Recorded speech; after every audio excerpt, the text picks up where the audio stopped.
Коллеги, кто подошел во время... Dear colleagues, those who have come, there will be a foreign speaker during this session. So should you require simultaneous interpretation, please take the devices in the hall.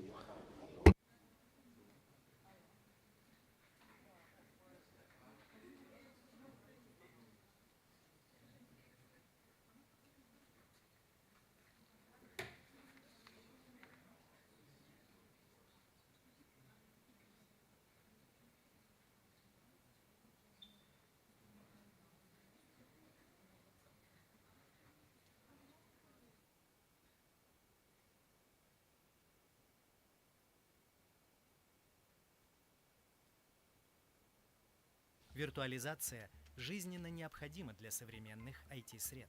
Однако для развития и защиты бизнеса следует тщательно выбирать решения по виртуализации. Выбирайте надежные решения, предоставляющие значительные преимущества, наибольшую экономию и высочайшую скорость реагирования на бизнес-потребности.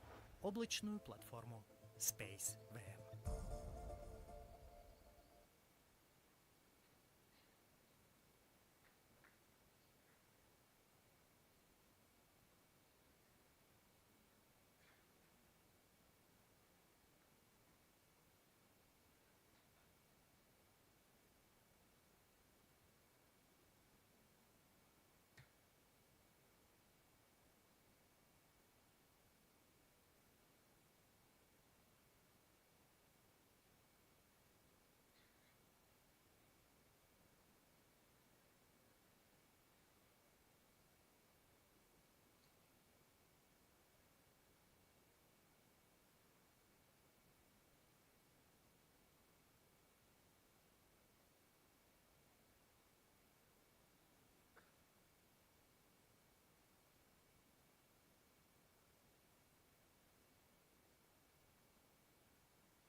Добрый день. Hello, dear colleagues. I propose that we start the round table. This is why I am inviting all the speakers to take their seats. And today we would like to talk about digital technologies for the sake of effectiveness. We would like to have speakers opening up with this topic, and I would invite the speakers to use their time frame. We are giving them 15 minutes. We are giving them 15 minutes to each speaker. If you exhaust that, we would be requesting you to be rounding up. All the participants, we are inviting all the participants inviting to use the opportunity. First speaker will be online, Marina Anatolievna Ivanovna. She would be connecting with us online. Good morning. I hope that you see and hear me. We do see and hear. I would request that you have my presentation on screen. Hello, my name is Maria Ivanova. I'm the director of Promolako Soft company. We are working with the digital technologies in agriculture, in particular in dairy breeding, cattle breeding. Next slide, if I may. Thank you. Sorry, Maria, we don't see your slides yet, but in my case, I started seeing them on my end. Okay, now we have your slides. Please continue. Herd management system. Speaking about effectiveness in agriculture, we all understand that every effectiveness in dairy herd management, it's all based on regulation protocols. We understand that the farm is effective only if we are following discipline and all the events are done on time. In the modern times, this is not possible without accounting systems that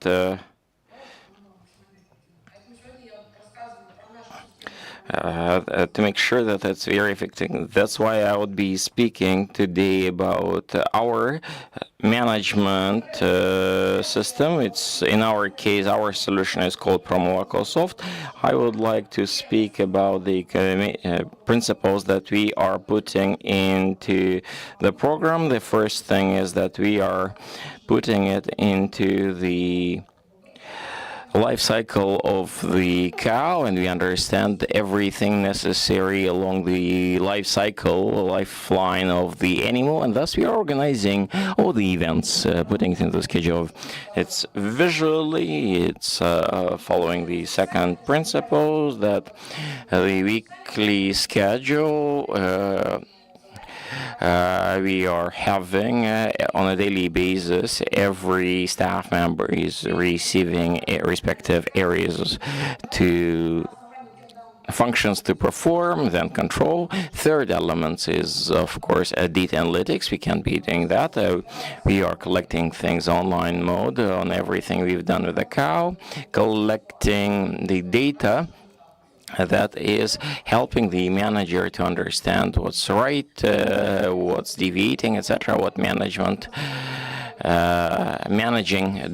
actions, correcting actions should be taken. The fourth element is the function of switching from whatever software you're using before to importing all the data into our software without any loss. Fifth one is the overall ecosystem, bringing all the farmers into one ecosystem, allowing them to exchange data of theirs and drawing some conclusions based on this larger amount. Next slide, please. 5 main principles that I'm still stuck with this one, waiting, whoever is controlling these. Thank you.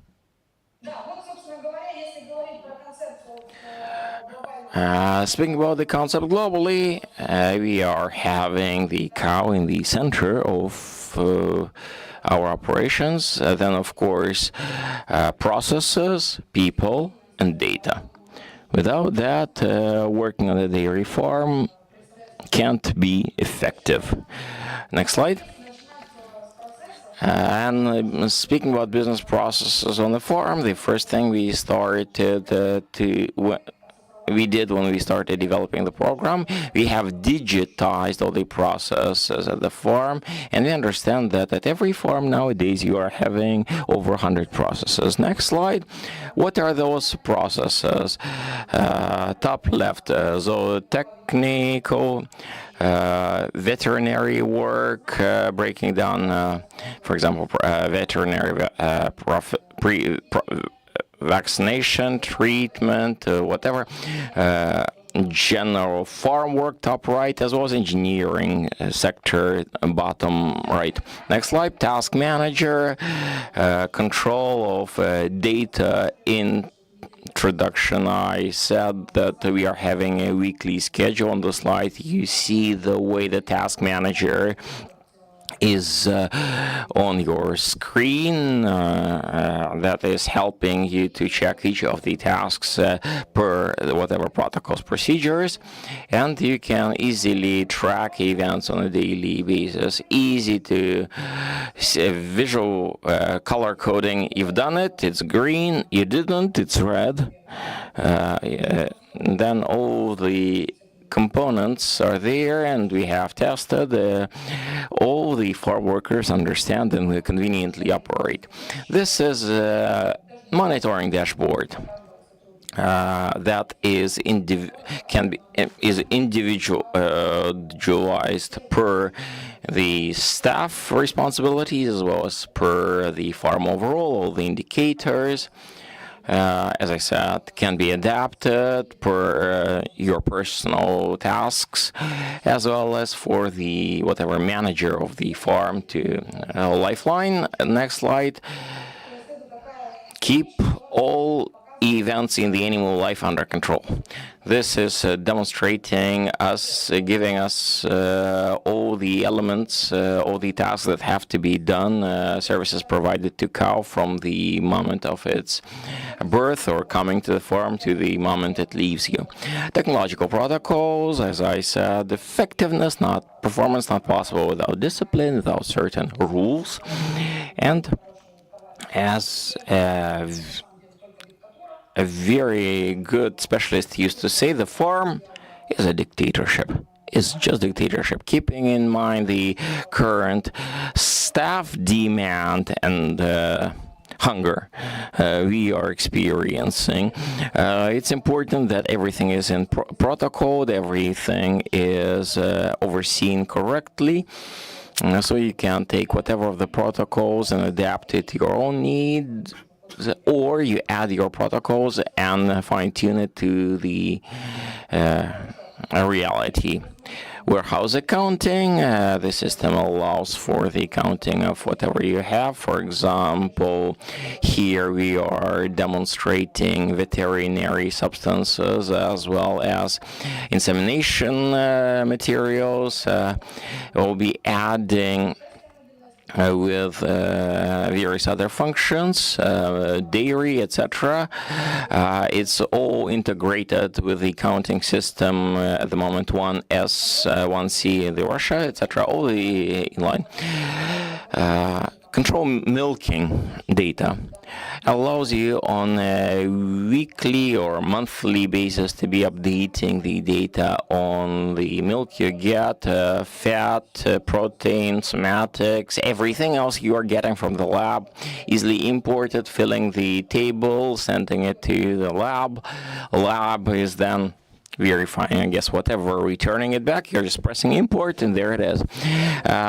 Daily milking amounts. We have done that for the farms. It depends if depending on the type of the farm, your milk is coming on the after every dairy, or if you are having a farm,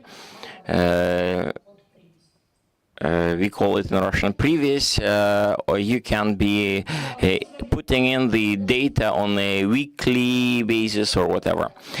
We of course also are having a mobile app. Can't do that can't do without it. Everything I've shown you on a desktop type screen, you can do that on your smartphone. You are going to the cows, you are photo, whatever, all the data is going into your system, weight, etc., plus integration with the so-called reading stick, a tool that allows you to be getting data into the system on the mass levels, such as vaccination, whatever. Next slide. A diagnosing tool here, just example. We are having over 100 different animal diseases there. First thing is we are introducing data on the disease plus a specific treatment regimen per the condition, and two options to cows. One is having clinical mastitis and the respective treatment scheme per that. And if we are selecting a mastitis, we will have to be marking what share is. If it is one of its legs, you are covered, you are marking that. Next slide. Animal card, I guess, e-health record for an animal, events, plan, fact, dairy card. You're having graphs on the milking amounts. Next slide. Physiological indicators, height, weight, whatever content. Next slide on genetics. You are getting all of the family line, heritage, all the data you have will be there on the diseases, current, past, its activity dashboard, and two slides are continuing being development, feeding, and other additional analytics. Plus, we have we are having a report generation solution, types of reports on zootechny, on the milking graphs, 305 or 365 days, etc. Veterinary share of overall diseases, reports on the different diseases, effectiveness of the treatment, etc. Recreation, general indicators, insemination graph, pregnancy rate, various reports on the effectiveness of insemination. Next one. How about rolling this out? As I said, within 2-3 days, we can import all the data without loss of information. Then we are coming to the farm, and it's 2-3 days, making sure we teach each staff of yours. Integration, we are having integration with various programs,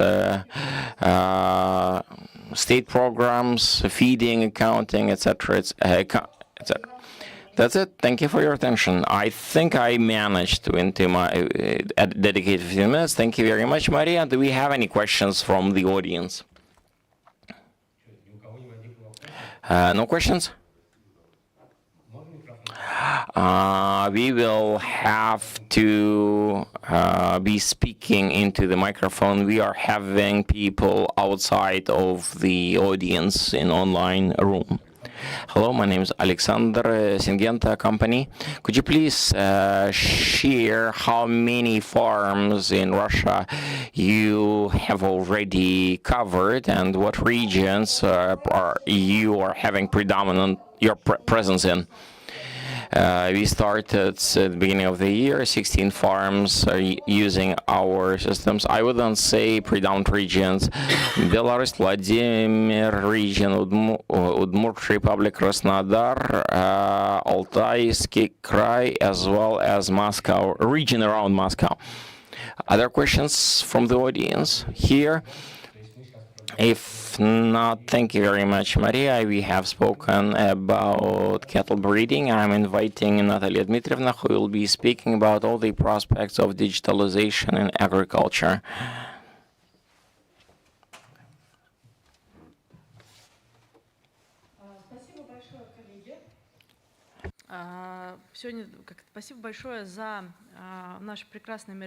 Thank you so much for this great event and for this roundtable. Please put on my presentation. I will do my best to briefly show what are the overall problems that we face in terms of implementation of digital technologies in the agricultural sector. What are the trends that exist at the moment? Unfortunately, still, well, in various options, this slide repeats itself, and then it's repeated by the number of years, despite the fact that the digital technologies are being implemented with quite an active pace.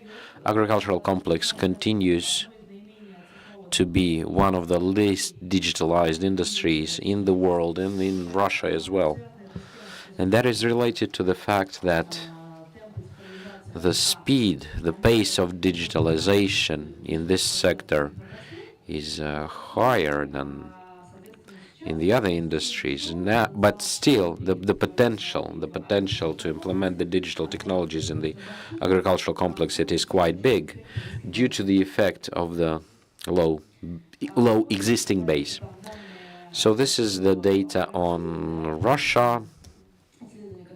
This is the research that is done by Higher School of Economics with partners, the indicators of the economy. Just recently they have published the data for the year 2022, and the situation is not getting any better. Well, I mean the agriculture, well, if we compare it to the other industries. So everybody who is dealing with digitalization in the agriculture and implementing new technologies, so there's huge amount of work to be done. Now I would like to speak a bit on the world trends in implementing the digital solutions in the agricultural sector, what we observe currently from the point of view of the precise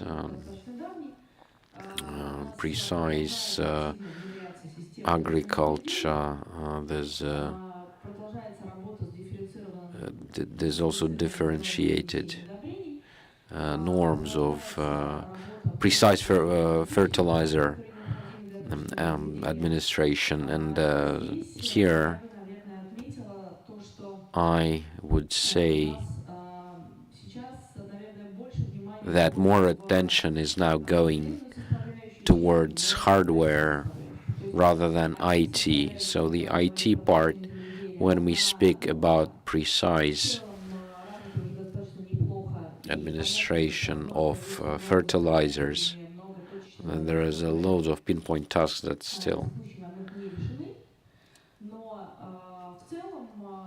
are still remain unresolved, but the level of development of IT solutions for that is way higher than the hardware development that is required for it.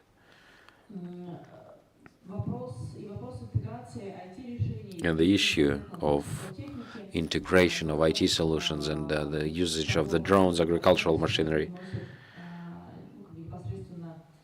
and this is of precise agriculture or arable farming.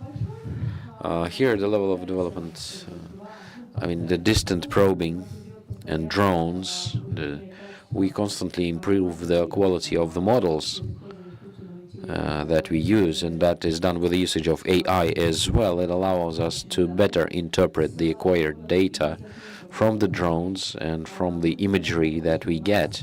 Plus, we also say that we work on the expansion of data with a connection of more satellites to it. And the technology related to smart irrigation or anything related to water, these technologies, the way I see it, is becoming more and more important.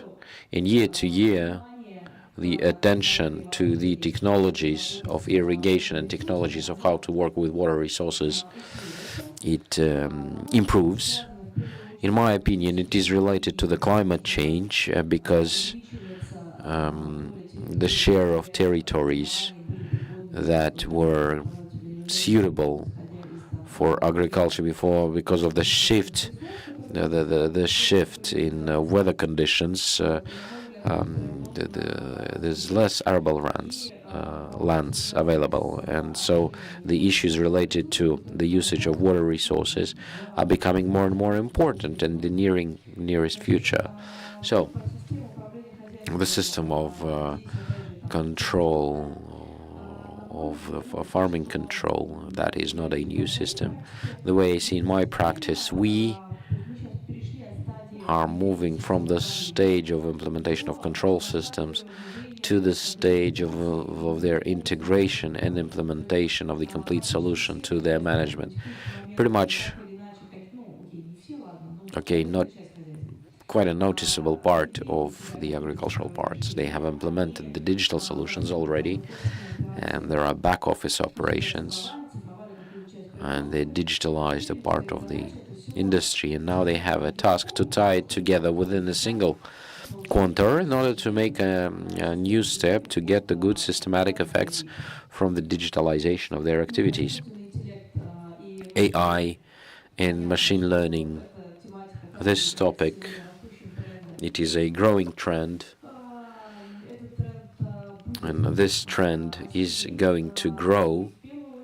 And in the first place, it will grow because we have more structured data available for analysis. Still, it is not enough. Plus, in many cases, it is lack of data in order to have the full training on AI, so that,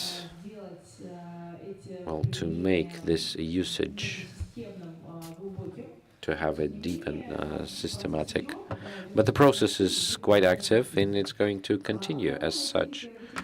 Autonomous machinery and robotics, this is not a new trend, but it is a growing trend, because in our country and in other countries of the globe,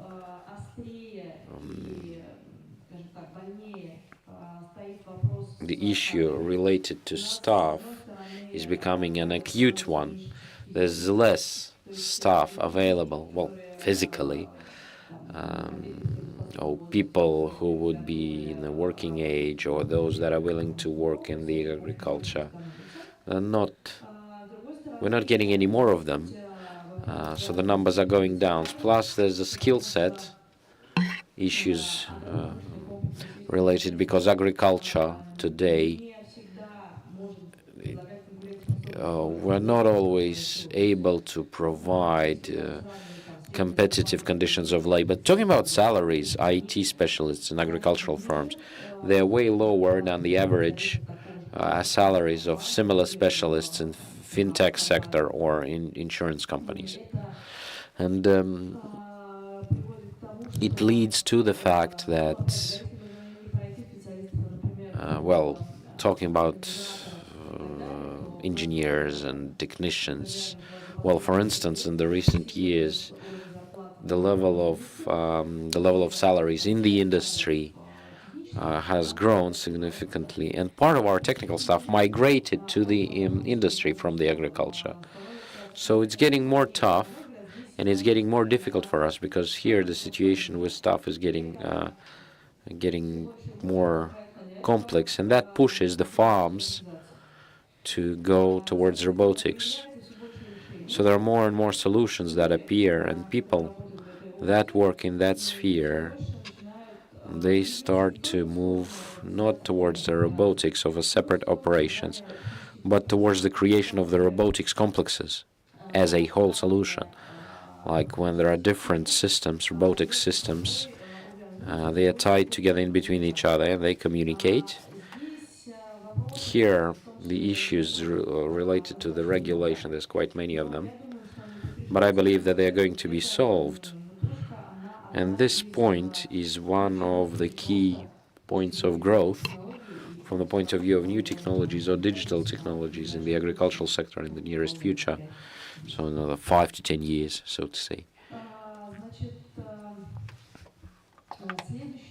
So the next important block, talking about the technology of farming or cattle breeding, there is increased interest towards the growing of plants through the system of precise farming.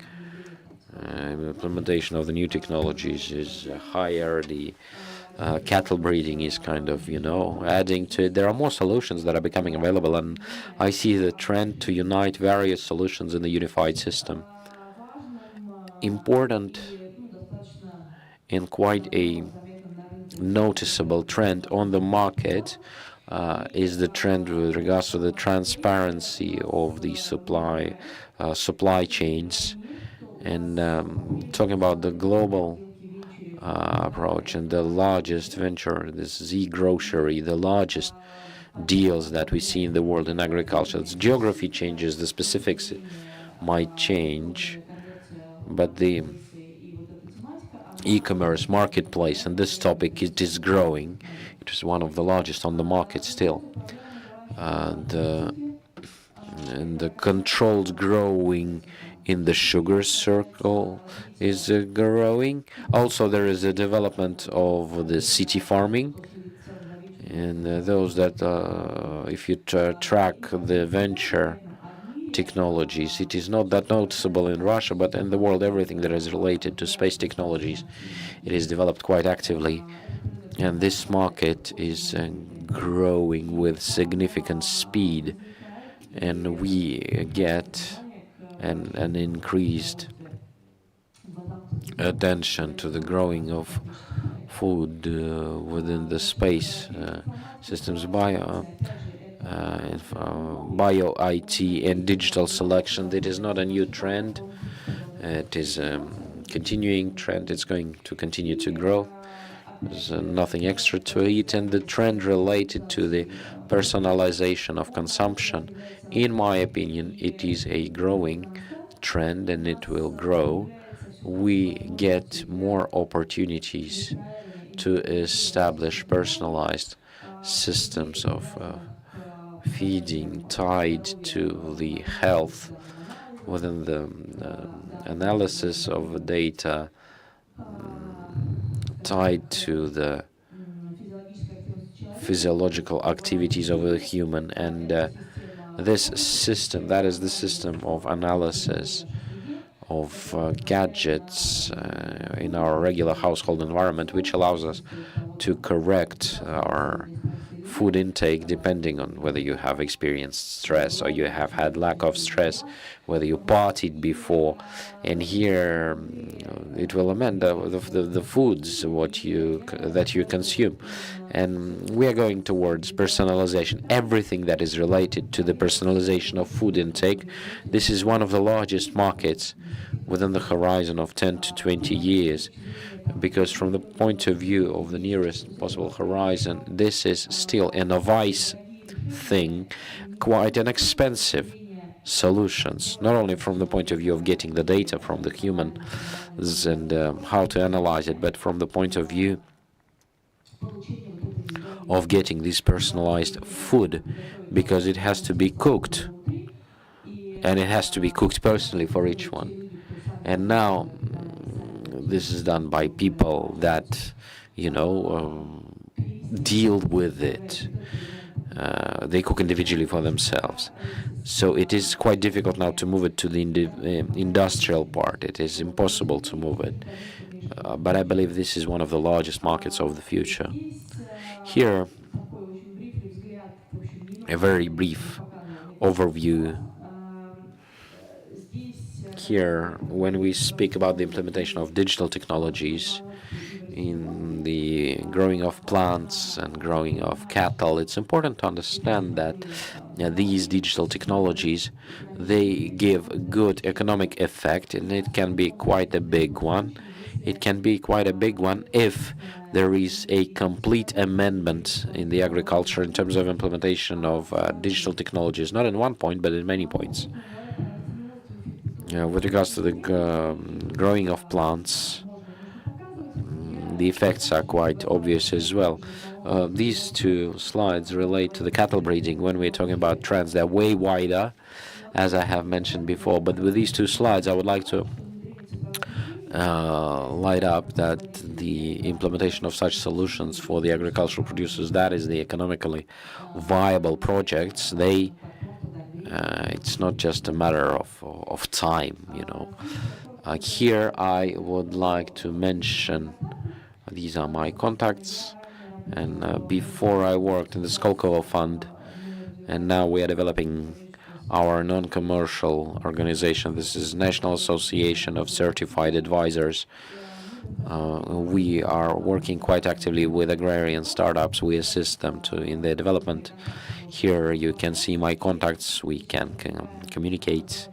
We are launching the educational program for technological entrepreneurs. If you wish, we can communicate, you know, can get in touch. Should you have any questions, I'll be more than happy to answer them now or after the session. Natalia, thank you so much. Do we have any questions from the audience? Please give the microphone. Good morning. I have a small question. You've mentioned on the fact that we have quite a high level of software to implement the automation in agriculture, but the hardware part of it, please tell me, in your opinion, this part, how strongly we are lagging behind. You have shown the main trends of development, and various products in various directions, there are those trends. In your opinion, where we are lagging behind? Well, in my opinion, talking about the hardware part, well, we are lagging behind on, when we're talking about robotics in agriculture as a whole, we have unmanned tractors. But when we speak about everything that is related to the additional equipment to be put on the tractors, so there is way worse. So it's not robotized. There are man-controlled nozzles or controlled sprinklers, and that's it.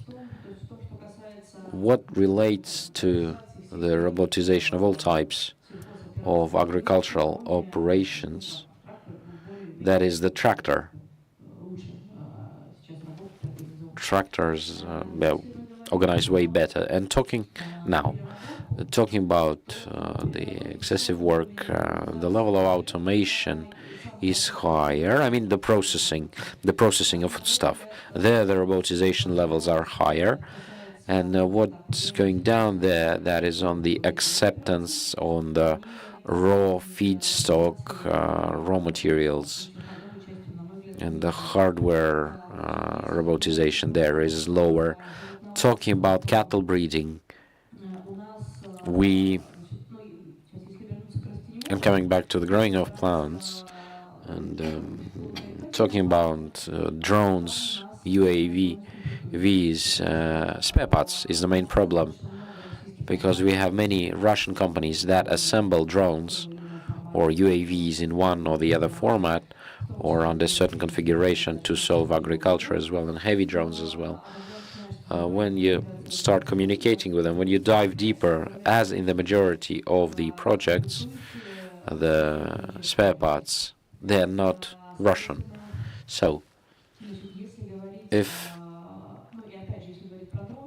we are to speak about drones, well, I am aware just of a number of projects that deliver automated UAV stations.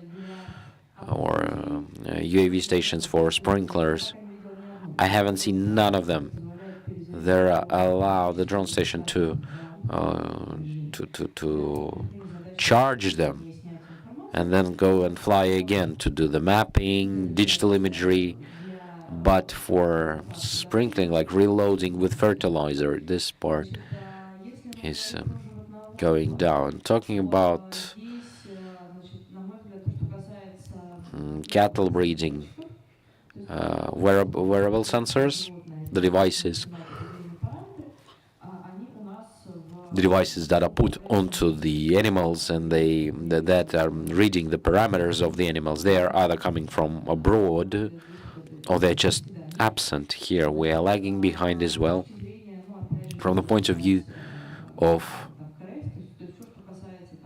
cows and cow farms, cow barns, the microclimate inside them, or the quality control of the final product over there is better. But coming to Russian solutions, spare parts is a big problem. And Western solutions, the availability is quite limited today. Talking about feeding of the animals, here I believe the automation is pretty much okay. There are Russian solutions, there are Western solutions. They do work, they operate. That's how I would put it. Maybe I missed on something, but the overall picture is as such. Natalia, thank you so much. Yes, the last question. Okay, yes. But you will, Skolkovo Foundation, I have shouldered part of the work that Natalia used to be doing at Skolkovo. The question is, what are the approaches to assess this level of digitalization? 7.6, 40, what do we identify as digitalization? Very good question. Because each team of researchers approaching the issue are using their own specifics, some methodology, integral. Let me give you some to understand. First approach, number of enterprises in the industry that has some digital solution in their operations. Number of sub-methods there. First, you are getting a sample of companies, you are serving them, what software you use. Do you use this? Do you use cover that with some software? And then you extrapolate. Or another approach, surveying companies, supplying such solutions to the Russian market, how many farms you supply to, 10, 20, and then if those having some 80% of the market have supplied solutions to X number of farms, then extrapolate, doing assumptions. Those are two most frequently used approaches in assessment. Another more complex approach on the number of digitalized operations, that you are looking at a group of some farms, total 50 operations. Of them, in 10 operations, they use digital solutions. In 40 others, they don't. That kind of work demands deeper dive into the operation of the farm. It requires more resources, but such approach still is there, and I've seen some studies using such an approach. So these would be three approaches that I met with, and I guess that one more additional, but periodically we see that the ratio of investments of companies to digitalization in natural or in relative. Agro companies on their assessment by natural assessments are investing into digital X amount of money, or banks Y amount of money, or what's the ratio to their total sales. Agro companies are investing 10%, well, much less. Up to 0.5% is already good, whilst the banks are investing, say, 2%. such an approach is there, but it is less, I guess, valuable than the previous one. Thank you. Very, very detailed answer. And I propose us moving forward. We have talked about the general concepts, about the cattle breeding. Now I'd like to speak about plant growing, and I'm passing the floor to Madam Anna Kudinova.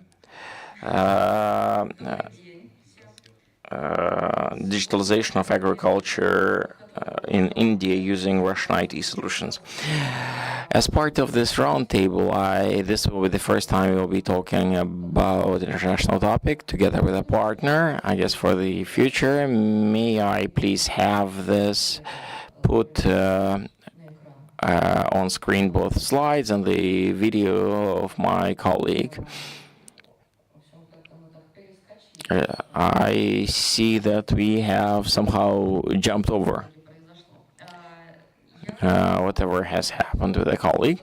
Let me remind that Exact Farming is a platform with 11 years of history actively developing solutions for plant growing. Stressing agronomy, we are having various clients, agro enterprises, farm management. We continue using the tools for agro consultants, working with agrarians, offering them services or necessary spare parts, consumables, whatever, or supplying them with everything in a pack. And respectively, we are working with the agrochemical producers that are also selecting the most effective mixes for their clients. And the solution that we were building was meant to be organized. The full-fledged platform core is organizing the operation of various digital solutions, and they can and are being connected with partner solutions that helps their scale, support, language localization, because localization for another market is not just translation. They are having their own specifics of different culture, a different approach to agriculture, different pests they are dealing with, etc., etc. So it's important that our partner, the head and the founder of Zeta Farms in India, Rituraj Sharma, CEO, will be speaking firsthand about their company, what they are doing, what prospects they are seeing in, for example, implementing Russian production jointly with the efforts of Mr. Rituraj's partners. And the opportunities of our collaboration in India market.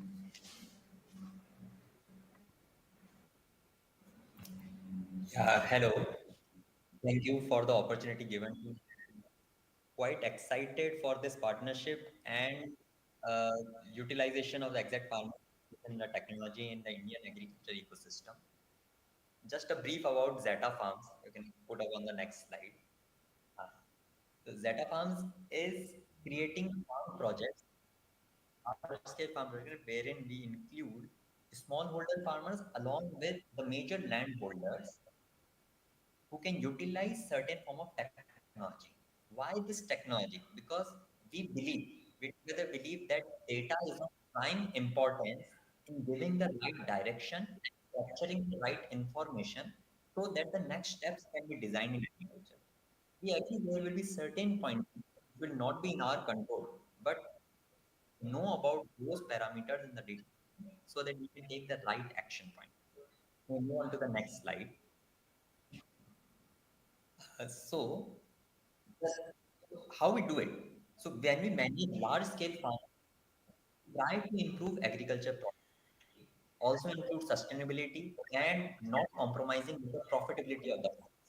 How it can be done? We have seen exact farming's product, uh, how it captures the data points. We have really monitored and seen things that very small, minute details are being captured in a way which the farm owner should always know about, like how many hours the tractor got run over his farms and what was the fuel consumption of the tractor. That is also being included in the software. I'm not talking about such nitty-gritties because these are the things most of the people miss out. Okay, they just tag along the fuel consumption. What acre, what percentage of the area was the particular chemical being consumed or the labor being consumed? That is how things are being done. Our objective is to create a lot of digital ecosystem that will not only empower the farmer but also strengthen the national food security. Our goal and the vision is very big. Together, we can like explore not only in India but also the greater South Asian countries and also the other because we are expanding in the and other geographies as well. Maybe to the next slide. Yes. So we have as we have already have experience of managing large scale farm projects. We have a good pipeline of uh, uh, like 100,000 acres of land area. We have a well-developed network of partners, including farmers, agri-tech startups, IoT-based startups, here, financial institutions, who can utilize the data which are being captured from the farm in certain different ways. If I know that in a particular area, what is the soil data? We can discuss upon that what crops can be grown over there on the basis of that, the economies can be derived out of it. Wherein the financial institutions can come into picture that how much loan or what can be given to that particular farming belt of that particular region. Such kind of importance in the utilization rate creates a ecosystem which is like working in sync with each other for the greater good of the whole industry there. We can move on to the next slide.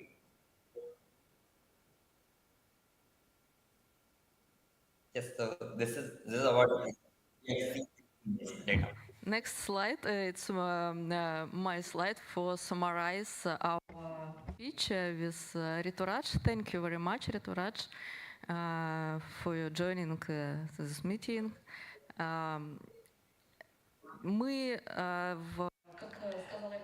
As Rituraj has said, since they are having a developed network of partners working both on the ground, the agrarians as well as financial organizations, supporting there's over 100,000 of acres in various states of India, and we are indeed developing such a solution.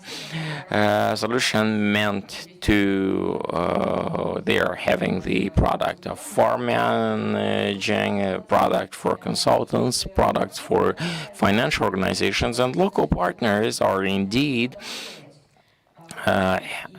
performing the function of adapting supporting the local clients. So you have to be speaking with local clients in their language. Agriculture there, just like agriculture here.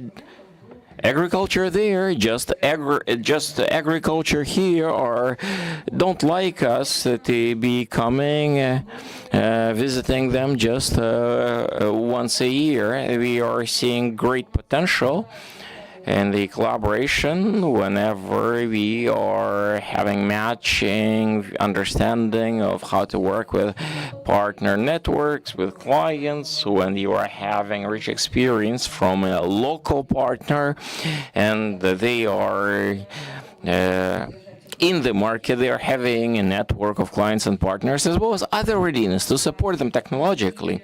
Here we become technological partner for them. We are running a pilot with the Zeta Farms. We are beginning with the agrochemical analysis module because soil is equally important everywhere for the effectiveness of plant growing. And based on what we know about soil, frequency, etc., we are selecting proper fertilizers, recommending fertilizers, nourishment for the soil. That's one of our strong expertise. We are a group of one of the fertilizer producing companies, and over the on the date of Food and Agricultural Organization, saying the effectiveness of soils in India much better than in Russia, but the yield is growing, the culture of agriculture is growing. It's true, I understand, a complex outcome, not just technological development. Some other social processes, knowledge processes are taking place in India. We are beginning from the ground. The innovations that we are bringing, of course, done with AI, whatever data, but the technology is just a tool that helps you to come and work effectively. But the plan is to be connecting other partners, including Russian technological partners with whom we can integrate and work, and that would be needed, appropriate, the Indian market by our partners, say, Zeta Farms, jointly selecting what other solutions could be added to the ones, to the existing ones, widening the spectrum of services we are offering. Thus, I'm calling on everybody, those of you seeing yourself a possible place for yourself in this worldview, in this picture, as one of the partners in the puzzle. We are having a stand downstairs. Please come, we'll talk about it. 3 more minutes. Any questions from the audience? I have one then. How did you first get on the international market? For other companies to understand what problems you faced, what steps did you undertake?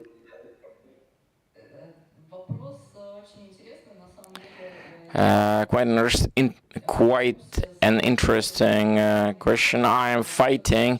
On one side, I want to share everything as is. On the other hand,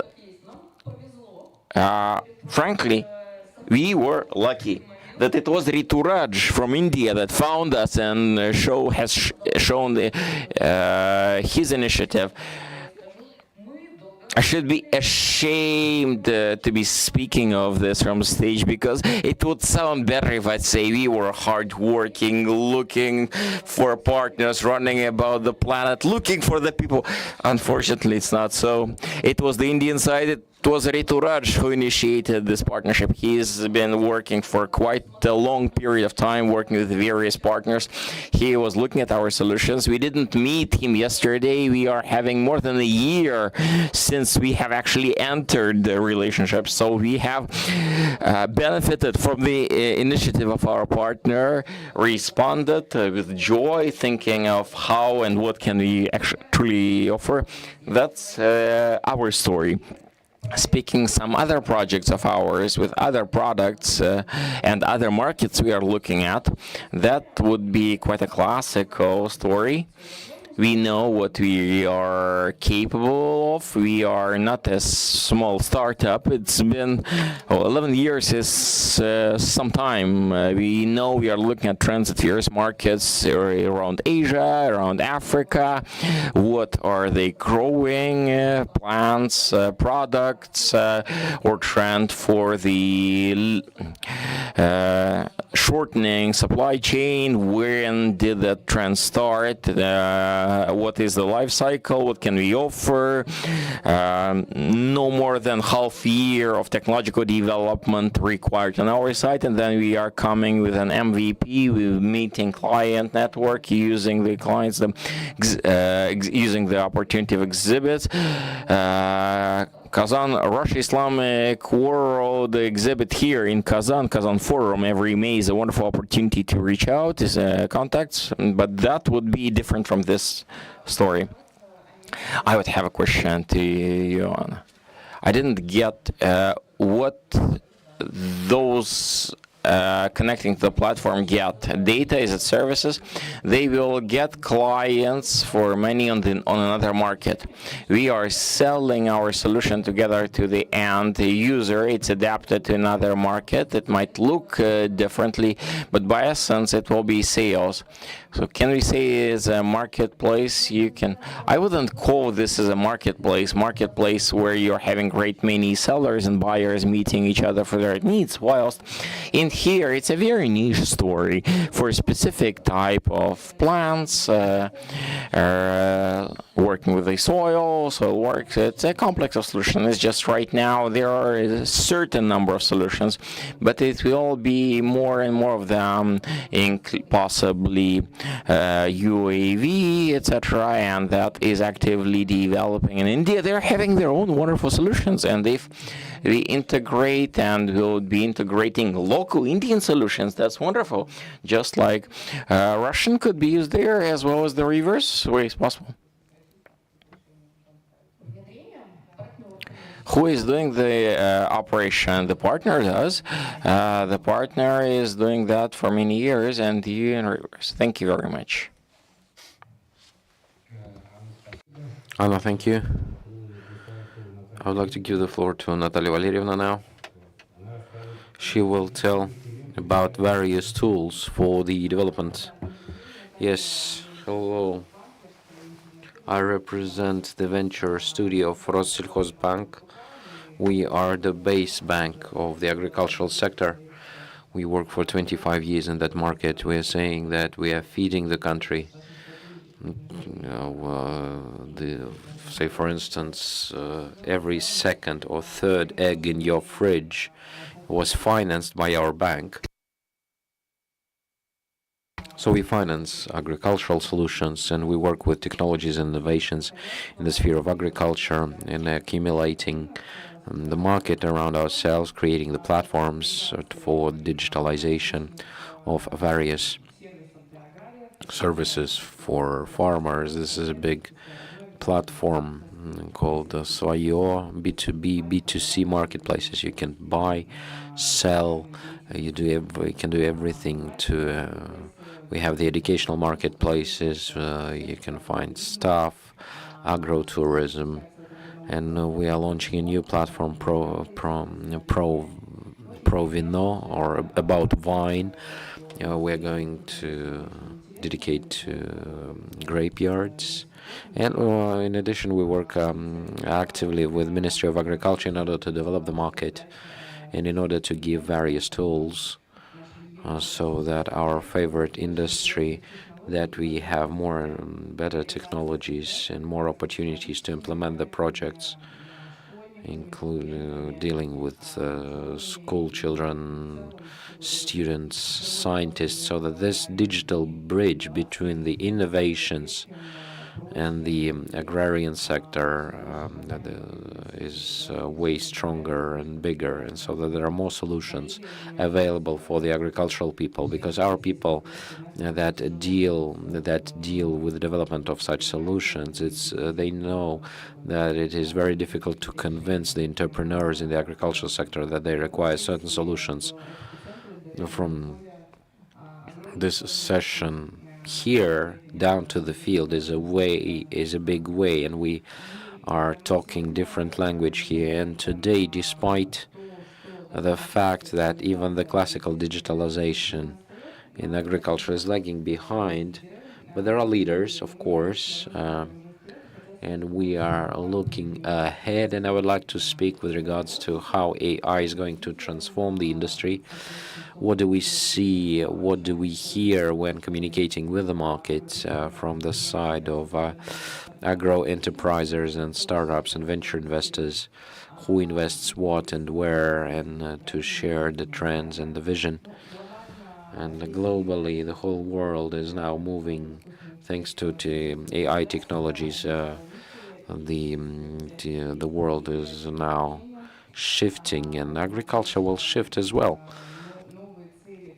So the new targets that are set by active, innovative agrarians, in addition to the full robotization and automation of the processes, that is the connecting of loads of predictive models allowing to make good managerial decisions.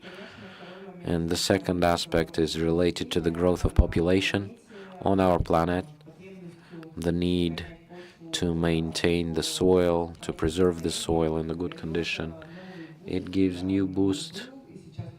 It was there before, and now this trend for the regenerative agriculture and various solutions with regards to how to use the land plot more efficiently and how to use it more ecologically. And this is the important aspect today, and it sets out those technologies that are being created around it. We also see that high speed of growth of a presence of AI in agriculture, 22% per annum, and that is a very big growth. And a large share of the market is now covered by AI. Those that are overlooking the venture investments, you can see there was .coms before. Now it is invested then globally. Big investments are coming into AI sector.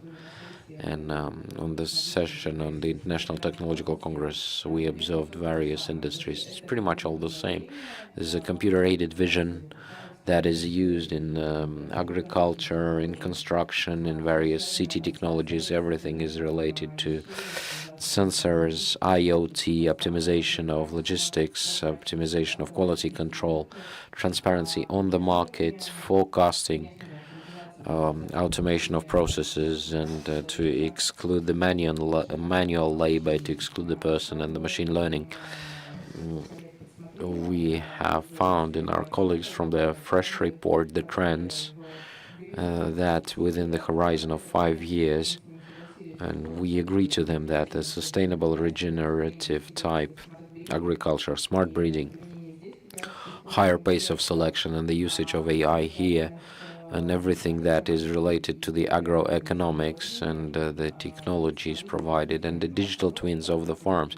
So digitalization, as it was done in the construction, it is actively used by moderation. These are the trends that the attention should be paid to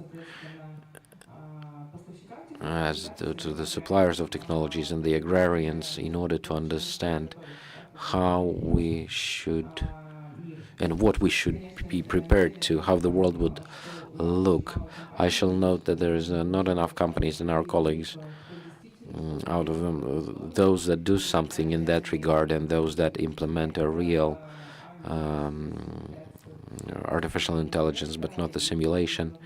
And here we can do the separate session on any aspect and to observe problems and complexities over there. In the growing of the plants, we note various services. The majority is dealing with plant diseases, condition of plants, and planning of works, planning of risks, decrease of the risks, and talking about smart greenhouses and smart growing. There is a climate control, illumination control, water supply control that is for vertical farming applicable. And from our clients, there are always demands, please help us, tell us the solution for the automation of greenhouses. In the cattle breeding, we see everything that is related to the state of health. In the agrarians, they have big solutions to have personalized approach to every animal, like to track the condition of every animal, weigh it, non-invasive weighing, and there are solutions without the weights, but with the method of machine vision and the forecasting of the productivity of the animal. So a certain trend towards the humanization in the cattle breeding is also happening. There are not that many solutions, mainly they're being developed by large players such as K2 or startups that do something for the cattle market. And we as a whole, we see a big trend both in the plant growing and in the cattle breeding. Maybe colleagues can comment that the demand for technologies is higher than the proposal. And many agro entrepreneurs, they launch subsidiaries, they launch IT companies to develop their own solutions, personal solutions. Within the 5 years, we believe that these solutions, they will grow and fish breeding is pretty much absent on the Russian market. Who would solve these cases? There are approaches, and globally on the foreign market there are solutions related to pinpoint feeding, dosing, breeding of fishes. So these challenges that we observe, and to solve these challenges, we invite the specialists of Venture Studio and mature startups and various IT companies, because we are coming back to the fact that these are classical IT solutions that have to be integrated and fine-tuned to suit certain industry. We see the lack of trust from the agrarians, and we have to work with them very thoroughly and to explain, to tell why is that needed, and only precise understanding that they are losing money and where they are losing money, and showing them their point can stimulate this digitalization, because with the pushy methods, say like the state policy, and really causes the objections. So like real feedback from the field, that's what's going to work. The data-related problem, that there's not enough data on the farms, and plus the data that is getting acquired, it is very expensive, to validate them. Startups very often they see that we would go further, but it's very difficult to validate. It's very expensive to validate the data. No one is going to give you 100 million rubles for the data validation, and that is the bottleneck that withholds the intensive development of technologies. The story here is related to the rapid development of the new models. They are constantly appearing, and if you track the world of AI, and there are rapid jumps, and it is unclear who is the leader, who is not a leader, in which we shall be based on, and the colleagues that are developing the decisions, plus the precision and the predictive and generative models that is related to the lack of data, validated data that can be used for their learning. We are at the starting point. It's not a good thing, it's not a bad thing, it's just the starting point. And of course, it's very good that we are moving further in the discussion of the agenda, and we see the creation of various working groups, and that'd be really good if the work would be proactive from the side of various agencies and associations, those that work with the development of the AI, because at the normal implementation and at the technologies of the usage, you can get tremendous efficiency on the enterprises. And agriculture is quite suitable for it. So the importance of dialogue here, the dialogue here is very important between various parties, and we expect from our colleagues from Tatarstan as the proactive region maybe to launch certain initiatives, and many could have connected to it, and we as well. So that is for you to think about. These are the effects. Global trends, Natalia has mentioned them. I'm not going to stop too much here. About our venture studio, the fact that we assist students and startups through various grants to fine-tune their projects and to find their clients. So we interact openly. There's a venture investors club that we have. You might join or represent your project. Everything is free of charge. And here we are as the Institute of the Development of this industry, and our key motivation is the growth of the business activity in the industry. It will be good for everyone. There is a QR code. We can move to our website, Rosselschoolbank Digital. You can come, and I'm not going to stop on the deals. And yeah, thank you so much for your attention. We'll be very happy to see you in our ecosystem of the contests, and we will be very happy to cooperate. Natalia, thank you so much.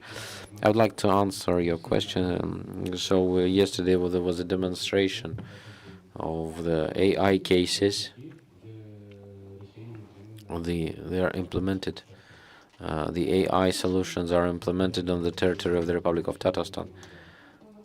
So you are the advanced region. So the solutions are being implemented in Tatarstan, and the plant growing there are solutions. Yesterday, it was told about solutions how we can use drones and AI in the growing of plants, and this topic is actively being developed. It's like there is lack of competition because competition stimulates the activity. There's a lack of financing, not the competition. There will be competition if there will be finance. So everybody has to get connected to the data. The way I see it, and these initiatives were launched before on the basis of various digital data lakes and sandboxes. AI in agriculture, it's going to work. Agriculture is quite a conservative industry. They have to trust first, and then they will go full on. They have to gain trust in the solutions first. Everybody's talking about digitalization, everybody's talking about the data, and I would like to speak about the data protection in order to make it safe. And I would like to give the floor to now Fedor, who will tell about cybersecurity in the digitalization of agriculture. Hello, it's a pleasure to be back to Kazan. First time here was 2 years ago. We were a very young company, and we were having some dreamy understanding where we are. And well, some time has passed. We have grown up. We started understanding more about the processes and tasks of agriculture, and started offering some methods on cybersecurity for the industry. On this slide, the figures that we expect to have by the end of the year, by the number of cyber attacks of the agro industry. Different types targeted first using various blocking and demanding various money payment for whatever, and over 15,000 DDoSes. Destroying sometimes work of people for many years. What should we start with? The specifics of negative consequences in the agro industry. Why is that important? On this slide, I try to go through organize the links of the consequences of business processes and attacks, how they are linked, what that can lead to dependency on the left. Example next, negative consequences, then seasonality, time frame, food security in agro-industrial complex. We all understand that the EO depends on the climate, and if the external party is somehow introducing incorrect data into our system about climate, whatever, that leads to the breakdown in the processes of our operation, destroys the yield. And that's probably true for all the industries. I'd like to know that the main specifics of the agro-industry, first column, dependency is seasonality. I guess the first one block is climate, and the result is the response lag, and that's the time that's required. And he's looking at the first line, climate, example, yield, depending on the climate conditions, the loss of the yield, production breakdowns, etc. So our main task is to secure processes related to the respective response time, let's call it. And summarizing this slide, all these dependencies, climate technology, infrastructure, people, finance, and state regulation are affecting the right food security of the country and whatever. Main trends we see now. We understand that we are working on import replacement in IT, whether we want to or not, and all we are concentrating that because main vendors we got used to be working with have left. Number one, vendors leaving. Number two, import replacement of systems. 3, import replacements of InfoSec. 4, increased risk of the increased interest of those trying to break down and whatever get the money, development of respective tools. We are dealing with that locally, whilst the attackers are developing themselves. AI we love is very much loved by the attackers too.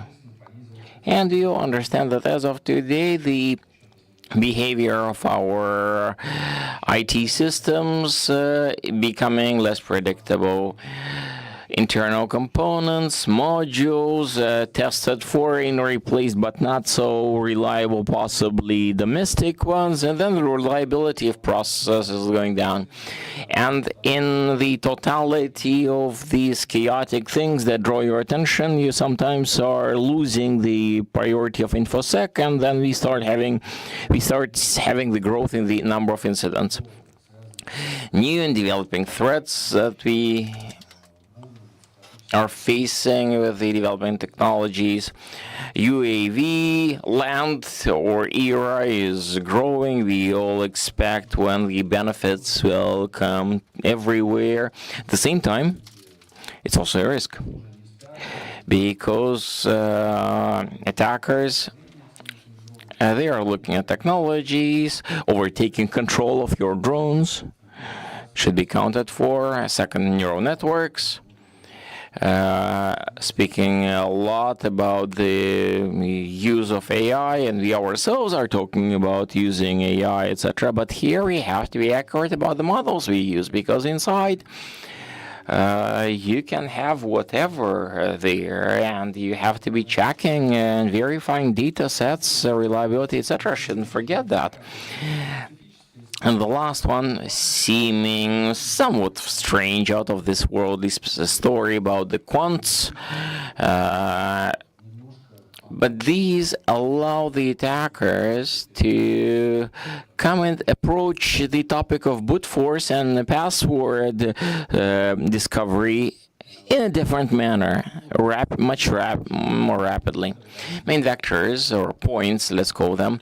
Points are vectors of affecting the infrastructure, standard things. 1, IoT things, network infrastructure. 2, industrial control systems. 3, web apps and portals. 4, mobile apps. 5, supply chain. 6, that's where I'd like to stop, to dwell more. We are spending lots of time, effort, etc., but we are having subcontractors allowing them into the network, and they are becoming the vulnerable link. Of course, separately, I guess we need to speak about industrial systems. Number 3, everything related to programming, logistic controllers, SCADA systems, manufacturing systems, and enterprise system. Controllers of industrial process. That was never maybe priority, but now with automation everywhere, this system should not be forgotten. Main means of the way our system affect or the means of implementation of the ways of threats, the way threats are materializing in agro-industry, everything in line with the documents, vulnerabilities, drawbacks of configuration, etc., everything Uh, I would specifically want to stop on our beloved social engineering, which is number 10. We are facing not only as part of production, but daily lives. We are receiving calls from banks everywhere else, and we are offered to tell them the 4 figures or whatever. They are, that's access to your whatever account, etc. Interestingly, all our exercises show that the line staff is much more informed about cyber hygiene, whilst the top managers, etc., concentration, they are easily caught and they give up to the attackers the access to their accounts in e-government, in banks, etc., by giving those 4 figures, whatever, changing phone number tied to the account. Specifics of defended systems in agriculture, systems with the personal data, as well as industrial engineering systems, the different levels they are in, and the InfoSec threats are uniform. Regular audits of info security of various organizations, state-owned or commercial ones, and this is and here is what we see, unfortunately. Majority of cases, everybody's approaching InfoSec issues chaotically. Vendor comes saying we are having a new toy. They are exciting, drawing the attention of the client, etc. And no complex approach to the defense. Something is bought, money is spent. It's like gates in the mid of the field without the fence surrounding it. This is what unfortunately we are seeing in our industry. By the sign of by ruble sign, I'm marking the most expensive trends. The most one, safe development, 3 rubles, effective recreation and zero trust are 2 rubles. All the trends are chaotic on top, perimeter defense second, layer defense third, second star, risk management, threat management, etc. What are we talking about? Always is that you can't just create InfoSec system. That's a process story. Once you install it, you have to support it, you have to develop it, you have to control it, you have to be running external assessment to the degree to which with the system you have it would be capable to withstand current attack threats, and most importantly, regularly facing in our practice. Lots of money, millions of rubles spent, whatever complex systems created, and we see those systems work. At the attack moment, they are detecting various infringement incidents, but internal teams that have to be responding to respective incidents, consisting of InfoSec people, IT people, are just not catching up. They need to be going regular training. Just like as if you're in the army, you have to be battle ready. And drawing conclusions for you to understand that it's not that bad, actually, not too bad. We are offering an acceptable approach.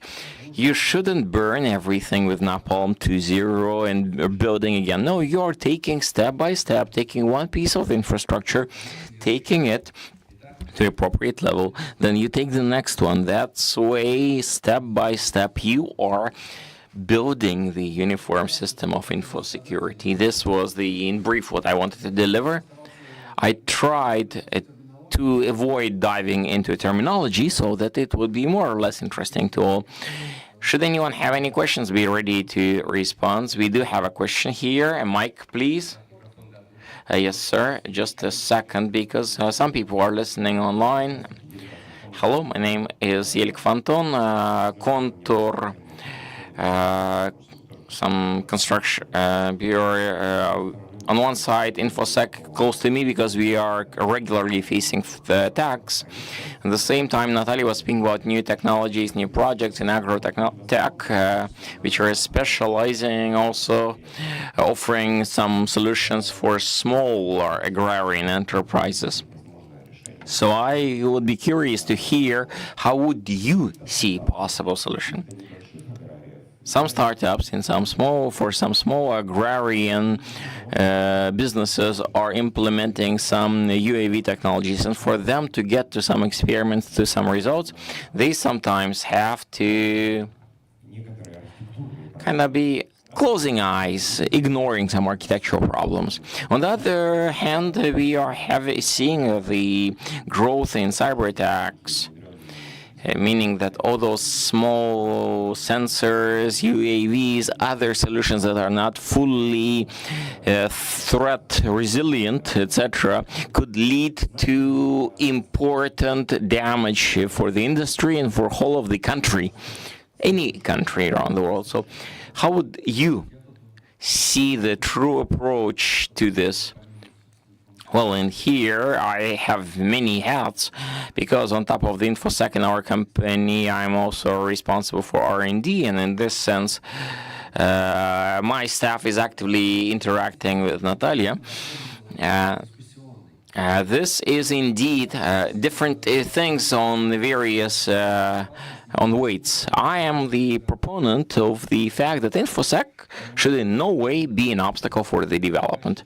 But you have to understand the balance. The client have to assess the risks he is taking or she is taking. Talking about some implementation with unclear prospects, that means that it should be a separate, closed, isolated test ground, so that whatever effect, if something can go wrong, it would not affect the whole of the business. That would probably be it for the moment. Thank you. Thank you, Piotr, for your presentation. Now, I would like to pass the floor to Mr. Jana Raghavendra Belur, our guest from India, who will be speaking to us on approaches towards improving effectiveness. Thank you very much. I'm very sorry I speak in English, although I've been in Russia for about 6 years, 7 years now. But that's one of the, I would say, few negatives of working at Skoltech, where it's an English is the medium of instruction. So I come from a slightly different world of academia and research compared to the industry directly. So I work at the Skoltech Center for Agro-Technologies, where we have a few different thrust areas like plant sciences and genetics, animal sciences, environment and digitalization, and also agro-processing. Our main key competencies, I would say, are state-of-the-art plant breeding, modern breeding technologies for plants and animals, environmental process analysis, digitalization in some of these processes. Right? Of course, modern agriculture is now no longer low-tech, it's a very high-tech industry. So earlier, I think Natalia Chernysheva referred to this of climate change and being ready for that, right? So this is the average climate in Russia over the last few years, or the current situation. And in 50 years, we expect that it's going to be hugely different, right? Especially the southern regions where we have the traditional agricultural regions, they're going to be much warmer, maybe more prone to drought. But also, we have other regions which will open up for agriculture, and we don't know how the soils there behave, what kind of diseases we can expect there, etc. So if we want to be ready to use the conditions in the future, we need to start working on it now. And that is what we are, that is our motivation at the Skoltech Agro Center. And our particular focus areas are enhanced crop yield prediction, crop health monitoring management, matching of crops and locations, and of course, all this in the context of management of climate change impacts, and we also do some post-harvest health monitoring. And I'll speak of a few of these today. We don't operate exactly in a research or academic vacuum. We, of course, work with a lot of industry partners, both here and internationally, and also academic partners. So when I started in this area about 20 years ago, before machine learning was even the term that was coined, it was a very data poor field. But over the years, we have had so many sensors, we have had models and everything, that we are no longer data poor, but we are now data rich. But remember that data is not information, and it is not knowledge, right? So we need to convert just having this data, how can we make use of it to help the farmers or the industry better? And that is where we are trying to get into becoming data smart rather than just data rich. So one way that we are approaching this is by a process called envirotyping. So similar to genotyping or phenotyping, we now can classify or characterize environments, what is suitable, so that we can integrate this data into genetics, understand the genotype and environment interaction better, and then thus we are able to provide a better or more resilient crops or animal breeds. We use, of course, a lot of data, but the primary tools are the domain knowledge, which is very important, and I'll tell you why. Data source is, of course, remote sensing from satellites, from drones, in-field sensors. We do lab experiments. And then, of course, the GIS and geostatistics and modeling, both process-based and data-based, because we believe that only AI cannot give us all the answers.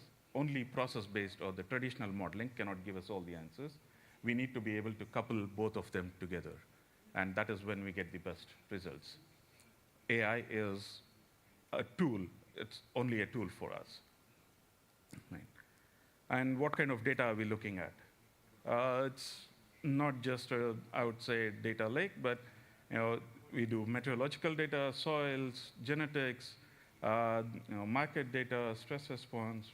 If you're looking at animals, productivity traits, production, all of these, right? So one of our flagship products that we have come up with recently in the last few years is on crop health and yield forecast using AI, where we collect data from meteorological stations, from satellite imagery, data from the farmers, the agronomists, and we are able to predict the yield ahead of the season, right? So currently we have for 4 crops: sugar beet, soybean, sunflower, and corn, and we have been able to achieve pre-season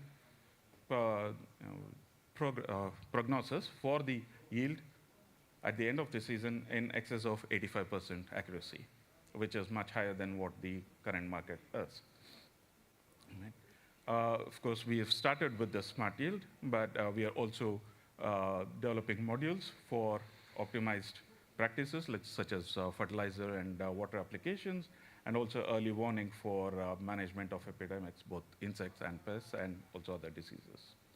Right. So we call this the EASY platform, which stands for Environment Augmented Smart Yield, although it's not easy to do this. Right. We've created a web interface for this for the farmers. We have already tested this with multiple industry partners with their on their own fields. And recently, we are also expanding this to forests. So in terms of sustainability, especially in the forest regions, where we can select what source for the seeds is better in what regions, right? So if some of you might know that about 45 years ago, the Soviet Union did an experiment where they took seeds from different regions of the country and mixed them all together and then planted them again in different regions to see which source seeds would be better in which regions. So we are taking that forward to be able to analyze which sources would be good and which locations would be good for these genetic diversity.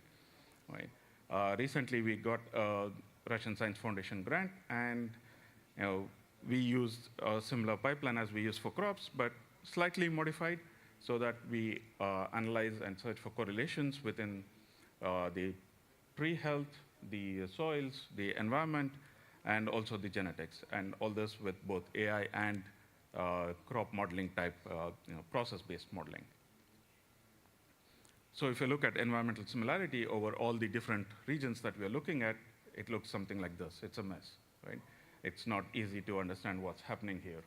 So we try to cut it down into smaller chunks, maybe see which regions are more similar across all the environmental factors. We look at about 100 environmental factors, but we can also narrow it further down into things like only the precipitation-related factors, maybe, or it might be only the temperature-related factors, things like that.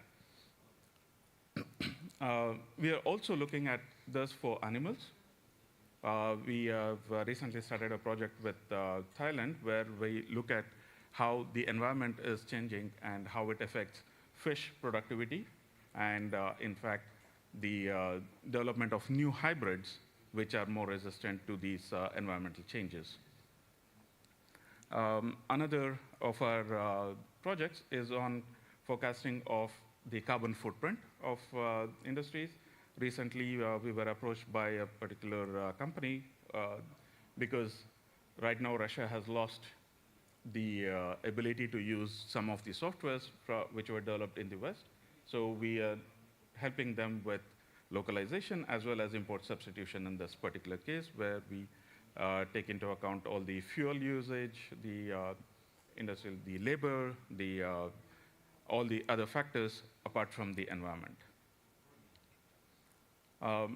We are also developing something based on large language models, where to understand what the new trends are and what the new challenges would be in the next few months or years, based on the news content, based on articles in the web space.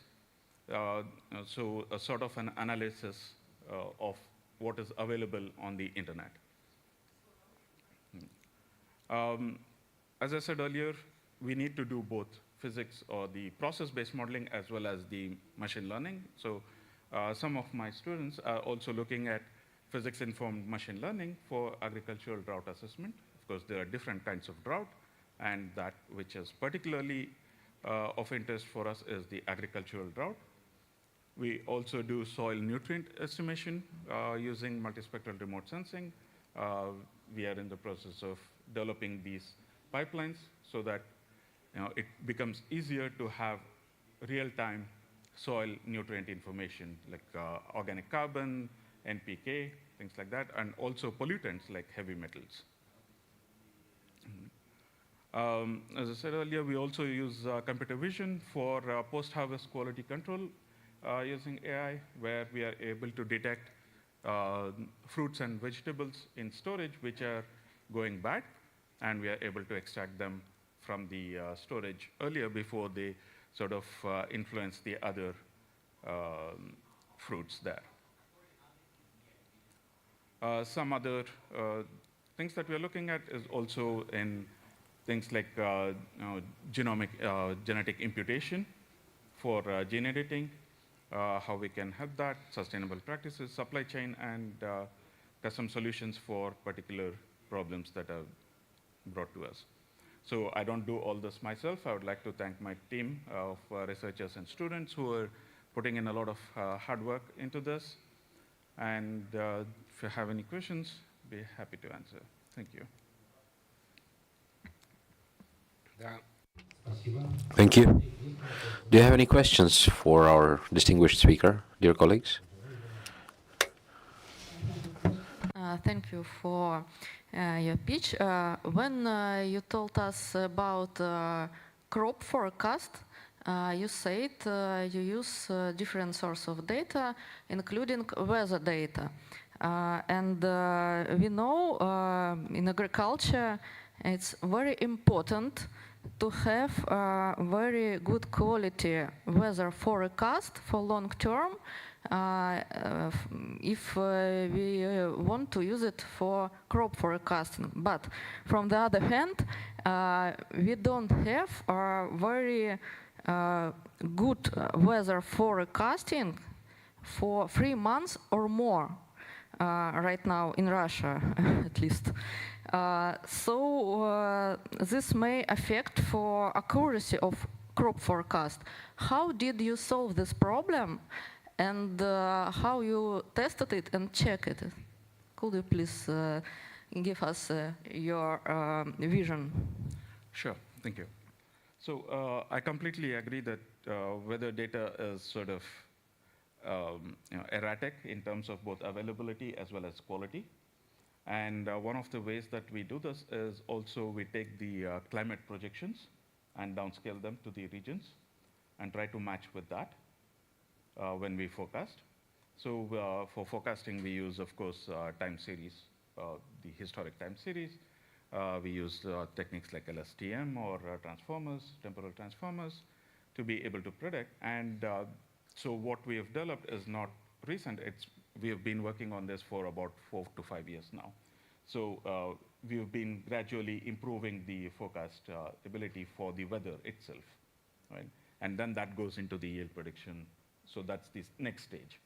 So mainly, to answer your question, it is that we try to couple it with the climate forecast and try to match that on a downscale basis.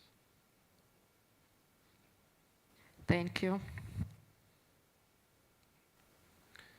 So, do you have any questions to the speaker, dear colleagues?